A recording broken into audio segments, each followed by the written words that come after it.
तब्बल 3 वर्षानंतर नागपूर शहराला नवीन महापौर मिळणार आहे आणि या नवीन महापौराच्या स्वागतासाठी प्रशासनाची देखील जय्यत तयारी आपल्याला पाहायला मिळत आहे। नागपूर महानगरपालिकेच्या इमारतीमध्ये जे महापौर कक्ष आहे तिथे आपण बघू शकतो की स्वच्छतेचं काम असेल, रंगरंगोटीचं काम असेल ते सध्या सुरू असल्याचं पाहायला मिळत आहे।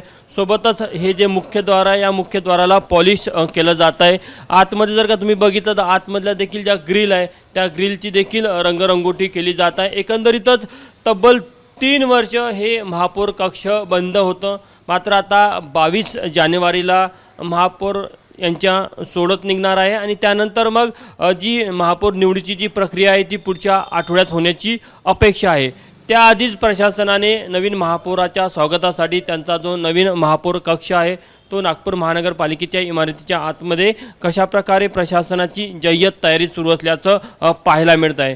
त्यामुळे निश्चितच नागपूर शहरामध्ये कोण महापौर होणार याकडे उत्सुकता आहे, मात्र तितकीच उत्सुकता नागपूर महानगरपालिकेच्या प्रशासनाला देखील आहे।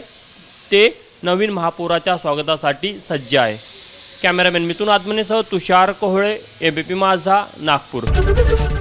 एबीपी माझा, उघडा डोळे बघा नीट।